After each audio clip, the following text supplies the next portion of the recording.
পবিত্র কাবার ঠিক পাশেই ইতিহাসের সাক্ষী হয়ে দাঁড়িয়ে আছে সাফা ও মারওয়া পাহাড়। ইসলামের ইতিহাসে এই দুই পাহাড়ের গুরুত্ব অপরিসীম, যা মহান আল্লাহর অন্যতম নিদর্শন হিসেবে পবিত্র কোরআনে ঘোষিত হয়েছে। সাফা থেকে মারওয়া পর্যন্ত বিস্তৃত এই প্রাঙ্গণটি আজ হাজিদের পদচারণায় মুখর থাকে। তবে এর পরতে পরতে মিশে আছে আজ থেকে হাজার হাজার বছর আগের এক মমতাময়ী মায়ের ত্যাগের মহিমা। হযরত ইব্রাহিম আলাইহিসসালাম যখন আল্লাহর নির্দেশে জনমানবহীন মক্কার প্রান্তরে বিবি হাজেরা ও শিশু ইসমাইল আলাইহিসসালামকে রেখে গিয়েছিলেন, তখন শুরু হয়েছিল এক অলৌকিক ও ধৈর্যশীল ইতিহাসের পথ চলা। তৃষ্ণার্ত সন্তানের মুখে এক ফোঁটা পানি তুলে দেওয়ার জন্য মা হাজেরা এই সাফা ও মারওয়া পাহাড়ের এক প্রান্ত থেকে অন্য প্রান্তে দিক বিদিক ছুটেছিলেন। ট্রু 700 ppm আকিশ বসে ক্লাস কেনার আগে দেখে নিলেই জিতবেন।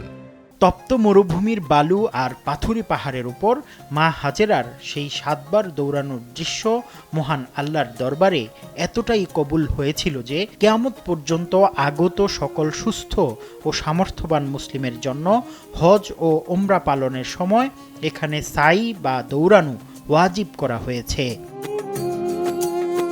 সাফা পাহাড় থেকে সাই শুরু হয় এবং মারওয়া পাহাড়ে গিয়ে তা শেষ হয়। দুই পাহাড়ের মধ্যবর্তী দূরত্ব প্রায় 450 মিটার, যা 7 বার প্রদক্ষিণ করলে একজন হাজিকে মোট 3.15 কিলোমিটার পথ পাড়ি দিতে হয়। ইতিহাসের বর্ণনা মতে মা হাজেরা যখন পাহাড়ের নিচু অংশে নামতেন তখন সন্তানকে চোখের আড়াল হতে দেখতেন। তখন তিনি কিছুটা দ্রুত দৌড়ে সেই অংশটুকু পার হতেন। সেই স্মৃতি রক্ষার্থেই বর্তমান সাইর পথে সবুজ বাতি চিহ্নিত নির্দিষ্ট স্থানে পুরুষদের জন্য কিছুটা দ্রুত দৌড়ানো সুন্নত হিসেবে পালিত হয়ে আসছে।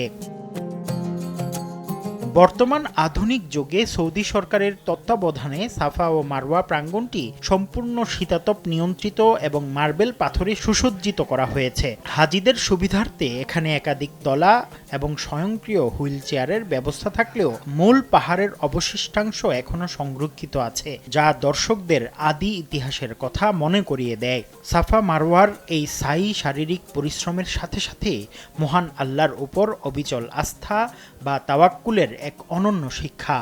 একজন মুমিন যখন এই দুই পাহাড়ের মাঝে দৌড়ান তখন তিনি মূলত মা হাজেরার সেই ত্যাগ আর বিশ্বাসের মিছিলে সামিল হন।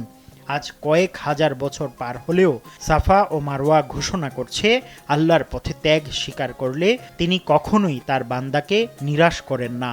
আর সেই কারণেই আল্লাহ রব্বুল আলামিন মরুভূমির বুক চিরে জমজমের মতো রহমত বর্ষণ করেন। মুফতি আব্দুল্লাহ তামিম, সময় সংবাদ, সৌদি আরব।